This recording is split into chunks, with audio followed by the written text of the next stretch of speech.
Hi guys, Dustin here with another Star Trek The Official Starships collection from Eagle Moss. Today we are taking a look at the Jem'Hadar Battle-cruiser. Ship's a heavy cruiser launched in the 24th century with a length of 639.75 meters, max speed of warp 9.6, usually observed. Here's the ship. Operated by the Dominions, heavy cruiser. Warp 9.6 was observed, and a whopping 2,500 crew for a proximity. 6 Polaron beam emitters, torpedo launchers, green energy dampening, and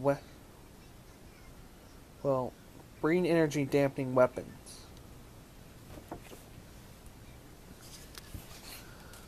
This is actually one of my favorite ships to take on for Star Trek Online. And speaking of which, updating, so if you want to play, my handle is @CheapKruger1994 for Star Trek Online.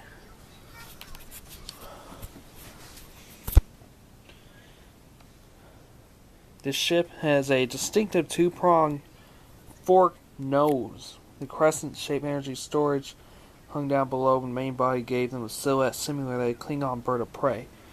Aggressive appearance were certainly matched by their offensive capabilities. These ships, bristle and powerful weaponry, the Jem'Hadar Battle-cruiser proved a highly destructive adversary during the Dominion War, next to the Cardassians. And speaking of which, funny story, next issue, I went and took a look at what's coming up next. The Cardassian Galore class.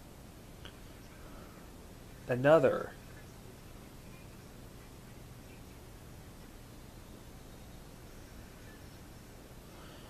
In 2374, Federation Alliance operator was mounted to retake to control of Deep Space Nine. You know what? We already read about that fact. Starfleet mined the Bajorian wormhole to stop further Dominion reinforcements from entering the Alpha Quadrant. This is what it basically looks like. After it was disabled, vast fleets of Jem'Hadar Battle-cruisers started making their way through. Only the intervention of Bajoran prophets prevented them from reaching the quadrant. They surely won the war for the Dominions. The Dominion gained a foothold in the Alpha Quadrant by aligning themselves with the Cardassians. We will take a look at the Cardassians next month, as a matter of fact. And their fleets fought side by side for much of the war.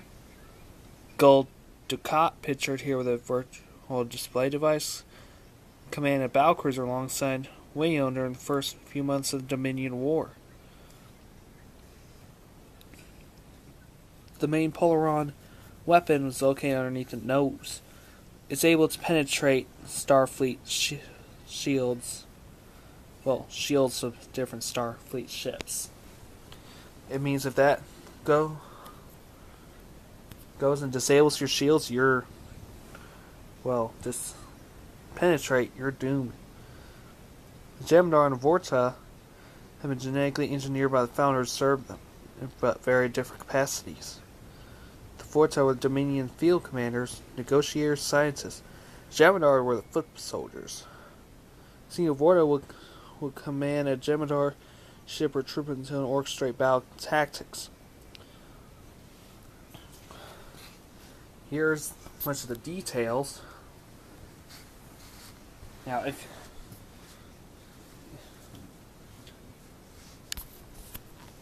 much of the plans. There's your Polaron beam emitter. A powerful ray like that can enable to disable your ship. These two are your fuel storage pods. Basically the same way of I say something like a World War II plane or a Korean War era plane. I may be wrong. There's your ion propulsion engines.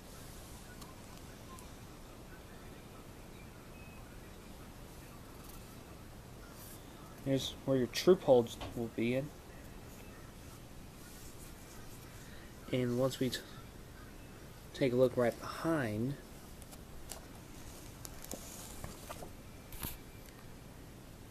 basically like this, you actually have your cargo bay right here. This is like right underneath.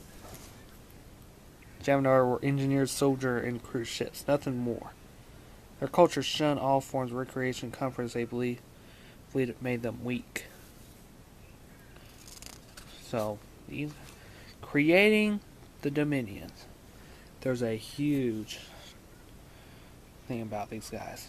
Writers conceived that Jem'Hadar been the ultimate professional soldiers. They fought without question, gladly gave up their lives to the founders.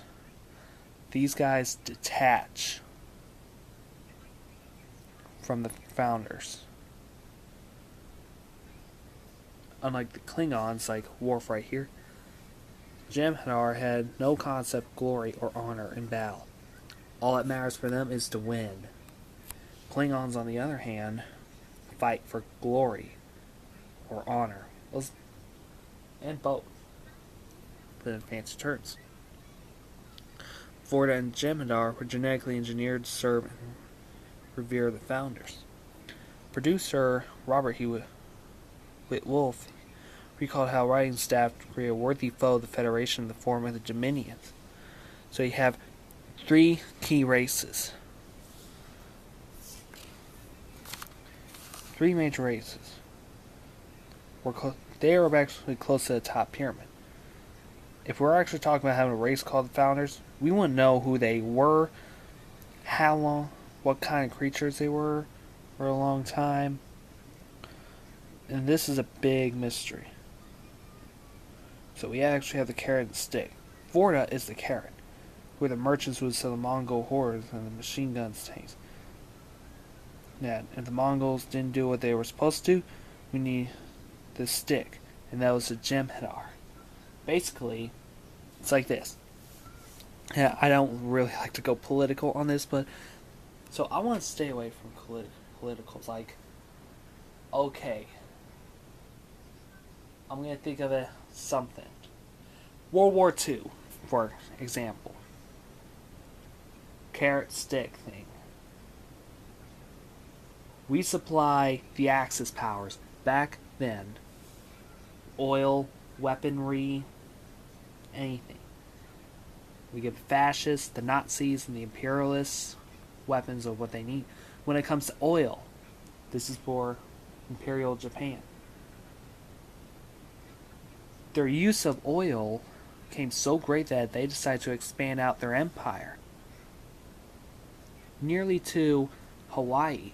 So we actually pulled the carrot on them and embargoed them.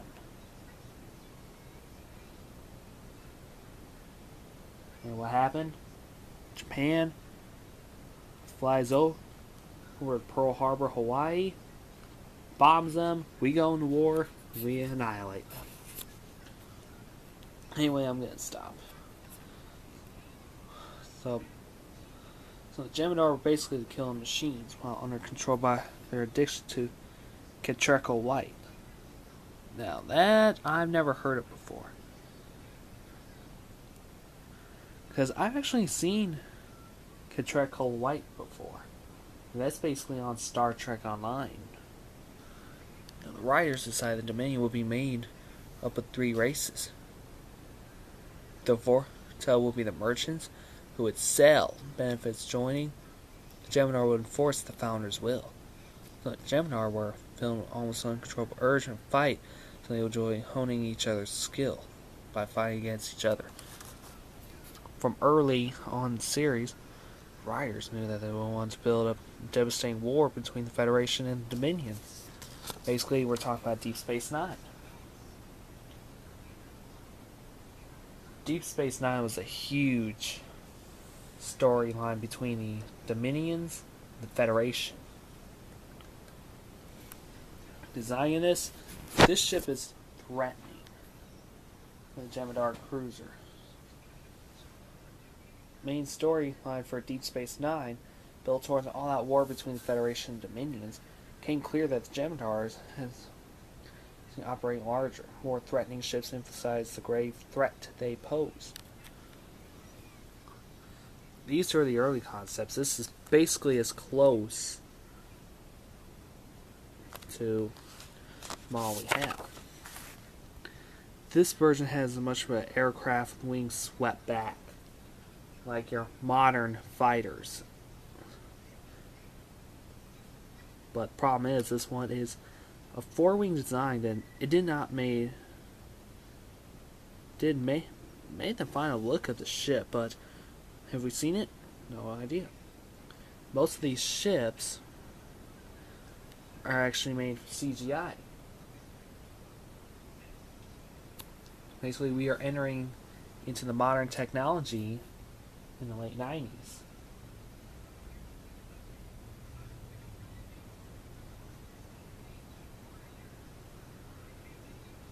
Oh, Lord. So, the Jem'Hadar Battle-cruiser appeared in 13 episodes. First appearance was in Purgatory's Shadow. Last was What You Leave Behind. So, first appearances in Purgatory's Shadow. Deep Space Nine even appears in Star Trek Voyager. So let me talk about in Purgatory's Shadow. A Gamma Quadrant listening post picks up a Cardassian transmission. And that turns out to be a distress call from the Enabran Tain, the former head of the Obsidian Order.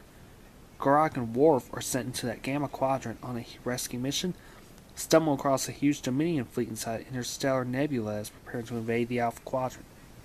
Runabout is attacked and boarded. Garak and Worf are sent to prison camp.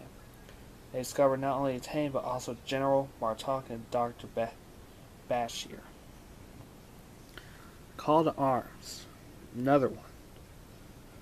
Fleets of Jem'Hadar's ships continue to flood the Alpha Quadrant. Captain Sisko realizes that an attack on Deep Space Nine is imminent. He orders the wormhole to be mined and prevent further Dominion reinforcements from coming through. An act that provokes an attack on the space station. The combined fleets of Dominion and Cardassian ships overwhelms Deep Space Nine.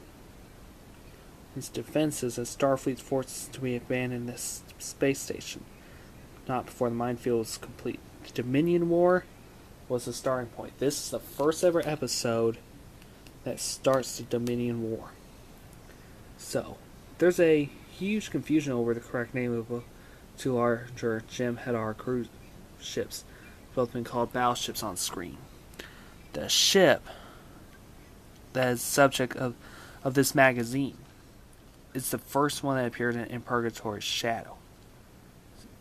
It's referred to a warship in the Star Trek Encyclopedia, but as a battlecruiser in the Deep Space Nine Technical Mayhem. The larger Jem'Hadar cruiser that has first appeared in Valiant is known as the Battleship. Although Battlecruiser is a Gamma Quadrant vessel, it was made 3 appearances in Star Trek Voyager. 3 episodes were Drone, the Voyager Conspiracy, and Lifeline. And the meaning of Jem'Hadar was taken from the Urdu word Jem'Hadar, which was the lowest rank of a Viceroy's commissioned officer in the British Indian Navy. So, next month, in the month of April, already announced it, we're going to be taking a look at the Cardassian Galore class. It's kind of weird. Cardassian. They both sound the same.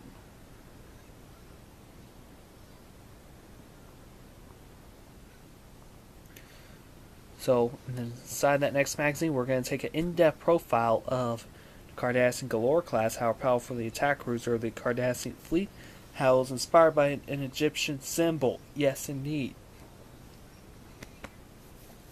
Building and filming the studio model. So, we'll take a look at that next. Here's our graphic. Drop the gun, and let's take a look at it. This is actually one of the most intimidating ships I ever seen.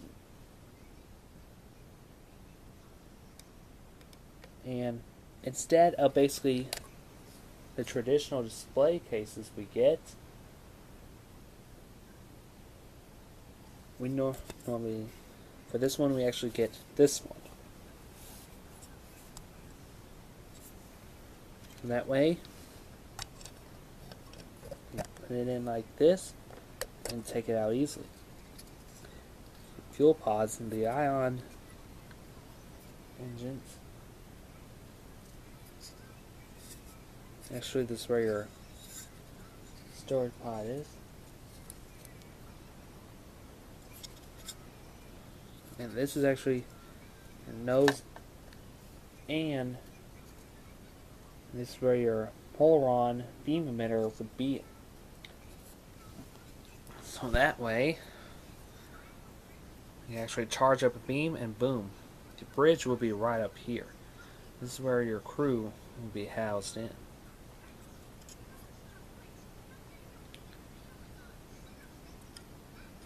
Oh yeah, this is the bottom part.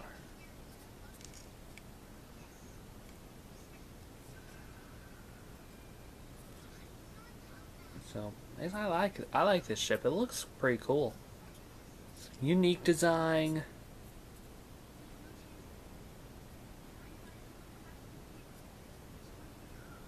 It isn't much of a unique design, but it still looks cool. And next month we'll take a look at the Cardassian Galore class starship and one other. So yeah, my name is Dustin, and if you like this video, like it, leave a comment.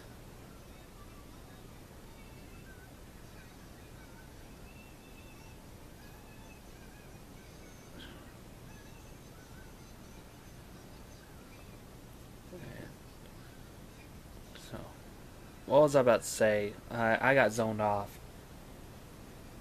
Oh yeah, if you like this video, leave a like, favorite, subscribe to my channel for more videos. My name's Dustin, and I will see you again.